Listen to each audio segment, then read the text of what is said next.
So TVK அப்படிங்கிறது ஒரு எதிர்பார்ப்போடு உள்ள போனேன். ஆனால் அது அந்த எதிர்பார்ப்பு எல்லாமே வந்துட்டு ஒரு ஒரு எதிர்பார்ப்பாகவே போயிடுச்சு. அது நிஜத்தில் நடக்கலை அப்படிங்கிறது தான் எனக்கு இருந்த ஒரு டிசப்பாயின்மெண்ட்.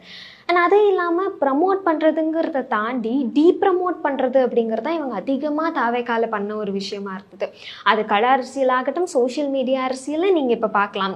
டீப்ரமோட் பண்ணுறது அப்படிங்கிறது தான் இவங்க அதிகமாக தாவேக்கால ஃபாலோ பண்ணுறது. ஓகே. ஸோ ஒரு ஒரு பிளாங்கெட் தான், நாங்கள் யூத் அண்ட் பாலிடிக்ஸை ப்ரமோட் பண்ணுவோம் அப்படின்னு தாவேக்கா தலைவர் சொல்கிறது எல்லாமே அப்போ ஸ்டேஜுக்காக ஒரு பேச்சு, அவ்வளவுதான்.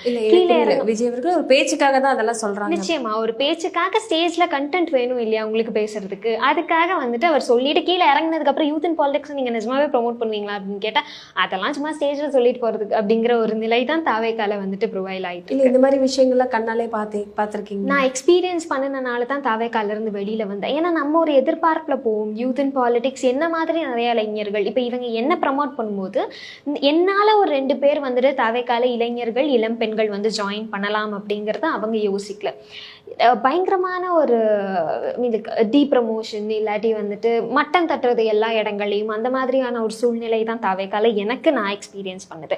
மேம்படுத்தப்பட்ட சமூக பொருளாதார வளர்ச்சி அடைய மக்களுக்கு வழிகாட்டுவதே மக்கள் நீதி மையத்தின் முதன்மை பணி.